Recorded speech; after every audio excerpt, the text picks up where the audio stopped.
everybody, not just the Democratic Party. But what a night for the Democratic Party. A party that is in its ascendancy. A party that's on its toes, no longer on its heels.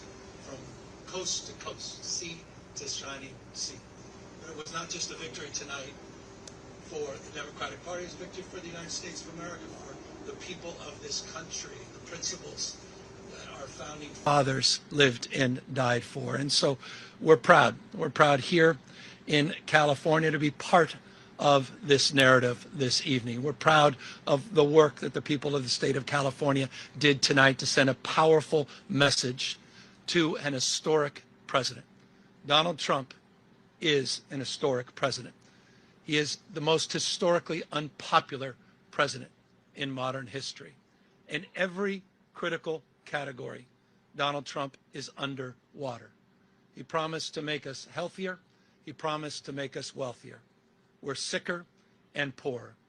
And he fundamentally understands that. Why else would he call Greg Abbott saying he's entitled to 5 seats? Why else is he trying to rig the midterm elections before one single vote is even cast? He understands his position at this moment in the United States of America. One thing he never counted on, though, was the state of California. Instead of agonizing over the state of our nation, we organized in an unprecedented way in a 90-day sprint. People from all over the United States of America contributed their voices and their support for this initiative. We stood tall and we stood firm in response to Donald Trump's recklessness. And tonight, after poking the bear, this bear roared with an unprecedented turnout in a special election with an extraordinary result. None of us, however, are naive. This is a pattern. This is a practice. Donald Trump's efforts to rig the midterm election continue to this day. And I'll reinforce that in just a moment. You're seeing him take action all across this country, not just in Texas. You saw what they were successfully able to do in Missouri, what they did in North Carolina, what they're trying to do in Indiana, and inevitably in Florida. They are not screwing around.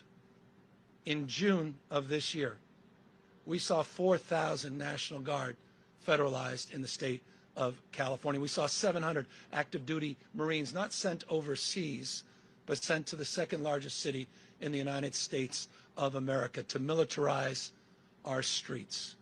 We said in June this was a preview of things to come. What more evidence do you need than what happened in Washington, D.C., what's happening up in Portland, cities like Chicago? When we kicked off this campaign just 90 or so days ago in Little Tokyo, in Southern California, in LA, at the Democracy Center, Donald Trump sent Greg Bovino.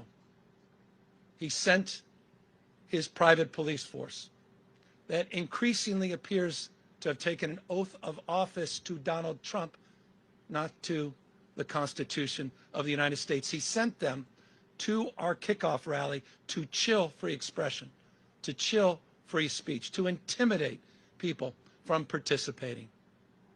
Just today, in Los Angeles, Donald Trump called up the Border Patrol, sent them to Dodger Stadium, and threw a fastball at free speech, right at the head, free expression, to suppress the vote in America's second largest city. Just did that today. People in tactical gears sent out to intimidate a community that is already on edge. But you see, as we speak, people are still in line. People waiting up 3 hours to cast their vote, to send a message to Donald Trump. No crowns, no thrones, no kings. That's what this victory represents. It's a victory for the people of the state of California and the United States of America.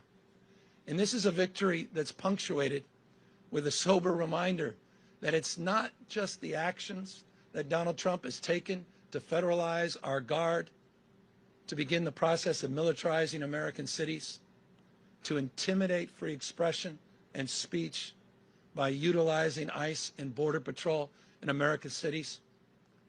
But he also announced today, right when polls were opening, that this election was rigged. That this election was rigged. Of course, those are familiar words. It's exactly what Donald Trump said after January 6th, that day of love, where he tried to light democracy on fire. He tried to wreck this country, and he called in to the Secretary of State in Georgia, calling up for 11, 12,000 votes, just like he called Greg Abbott, saying he's entitled to those 5 seats. He said this election was rigged, and he's moving to look for criminal prosecution and investigations at the Department of Justice. He is not screwing around. So tonight, I'm proud, but I'm very mindful and sober of the moment we are living in. Donald Trump does not believe in fair and free elections, period and full stop. This is not complicated, and it's self-evident to anyone paying attention.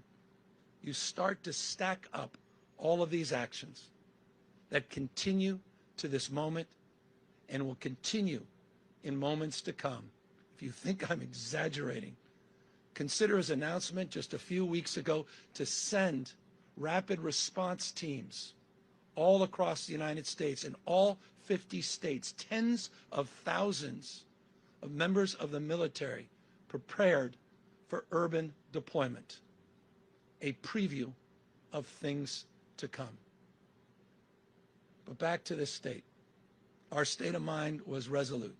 Our state of mind was resolved to stand firm and to stand tall, to not be intimidated, to not be humiliated, to not fall prey to cynicism, to not fall prey to fear and the anxiety of someone that believes in only one thing, shock and awe, to intimidate and exhaust us. But we're seeing all across this country, 7 million people strong, standing up, not just for themselves, but for each other and for these enduring and historic principles of our founding fathers. And I'll end on that. Next year is the 250th anniversary of the best of Roman Republic, the best of Greek democracy. This fundamental notion of a system of checks and balances, of popular sovereignty, the rule of law. Mr. President, the rule of law, not the rule of dawn. And I hope it's dawning on people, the sobriety of this moment, what's at stake. Tonight, as I said, is an extraordinary moment for our party, but again, it's an extraordinary moment affirming those principles. Our founding fathers did not live and die to see the kind of vandalism to this republic and our democracy that Donald Trump is trying to perpetuate. And so my call tonight, in the spirit of Whitman, we talked about the powerful play goes on. We all must contribute a verse. And so we need the state of Virginia. We need the state of Maryland. We need our friends in New York, in Illinois, in Colorado. We need to see other states with the remarkable leaders that have been doing remarkable things meet this moment head on as well, to recognize what we're up against in 2026. And let me make this crystal clear. We can de facto end Donald Trump's presidency as we know it the minute Speaker Jeffries gets sworn in as Speaker of the House of Representatives. It is all on the line, a bright line in 2026. And so I want to thank everybody that stood up, not just for our democracy, but stood up for those that have feel bullied and intimidated, stood up for this notion of co-equal branches of government and a system of checks and balances.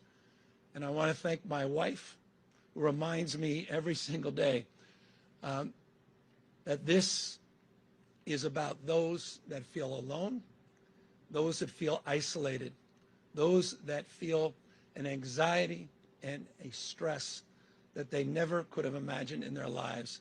This was about saying to them, we have your back, we see you, you matter, we care. And I'll just say this, I'm confident as we move forward into 2026 in this country, the best is yet to come. Thank you very much.